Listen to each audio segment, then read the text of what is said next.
아카토라님의 사연입니다. 부른다고 가지 마라. 안녕하세요.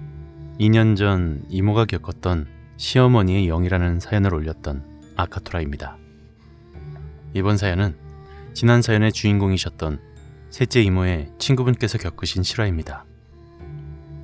이야기가 쉽도록 이모 친구의 이름을 영이라고 하고 이모의 시점에서 이야기하겠습니다. 이야기를 하기 전 어머니께서 살던 고향은 충청북도의 한 시골 마을입니다. 마을 주변이 산으로 둘러싸여 있었고 입구는 한 곳인 그런 마을이죠. 워낙에 오지 같은 마을이라 어디를 갔다 오려면 걸어서 다녀야 할 정도로 버스도 들어오지 않는 그런 마을이었습니다.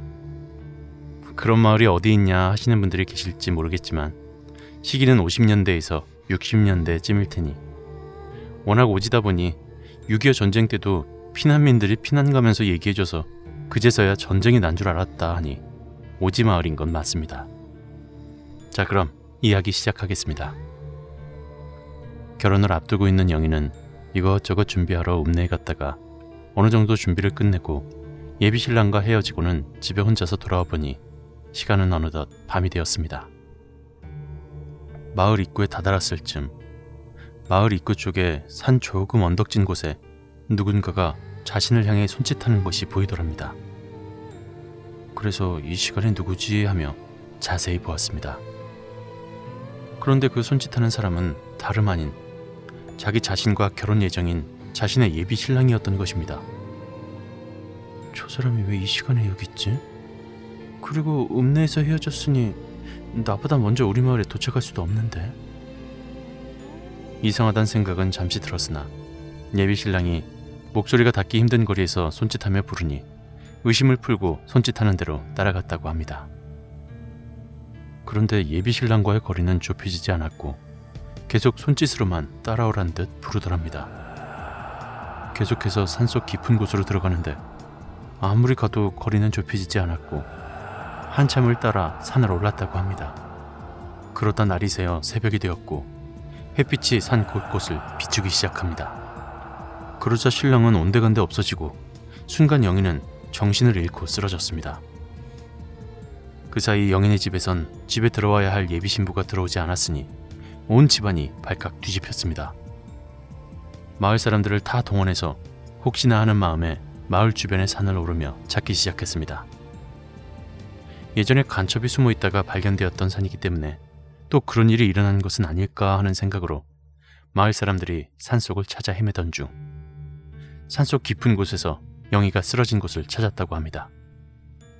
옷은 모두 찢겨져 있었고 몸 이곳저곳은 나뭇가지에 긁혀 상처가 나 있었고 발도 신발이 벗겨진 상태로 산을 올랐는지 발바닥도 이곳저곳이 다 찢겨 있었다고 합니다.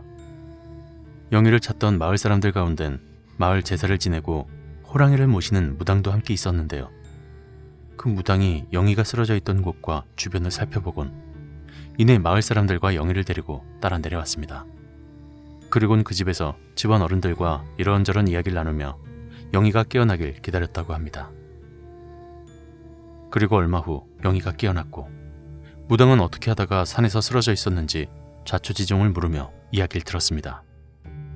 영희의 이야기를 듣고 있던 무당은 넌 조금만 더 갔으면 죽을 수도 있었어. 아무리 네 예비신랑이라지만 오밤중에 산속에서 부른다고 따라가면 안 되지. 네? 그게 무슨... 산속에서 널 부르던 건 너의 예비신랑이 아니라 귀신이야. 그리고 네가 조금만 더 갔으면 죽을 뻔했다는 건 네가 쓰러져 있던 그곳에서 조금만 더 가면 무덤이 있는 곳이야. 나도 마을 사람들과 너를 찾아서 같이 갔었는데 네가 쓰러진 곳에서 조금 위쪽으로 무덤이 있었고 그 무덤 중 하나가 만들어진 지 얼마 되지 않아 보였어. 아마도 그 무덤의 주인이 너를 저승길 동무로 데려가려고 널 홀린 것이겠지. 네? 아마도 몸이 그 정도로 상처가 났으면 평상시면 아파서 더는 못 가겠다고 했을 거야. 그런데 쓰러질 때까지 아무런 고통이 없었지. 그제서야 영희는 자신의 몸에 난 상처를 확인하고 상처로 인한 고통이 밀려오기 시작했습니다. 이 상처는 뭐예요? 언제 난 거지? 이거 귀신한테 홀려서 끌려갔으니 지 몸에 상처가 났는데도 저러고 아픈지도 모르고 계속 걸었지. 무덤까지 다다랐다면 넌 아마 죽었을 게야. 다행히 해가 뜨면서 귀신이 사라져서 목숨을 건질 수 있었던 거지. 아무리 아는 사람이라도 밤에 낯선 곳에서 부르고 또 이상한 곳으로 계속 들어간다면 한 번쯤 의심을 해야 돼. 다음부턴 조심해라. 그렇습니다. 영희는 걸음도 늦고 체력이 약했던 터라 산을 오르는 데 있어서 아무래도 천천히 오를 수밖에 없었고, 산을 느리게 오르다 보니 시간이 오래 걸려서 무덤까지는 다다르지 못하고 새벽에 날이 밝아 해가 뜨며 귀신이 사라지게 되어 목숨을 건질 수 있었던 것입니다. 여러분도 혹시나 늦은 밤중에 누군가 이상한 곳으로 자기를 부른다면 절대로 따라가지 마시길 바랍니다.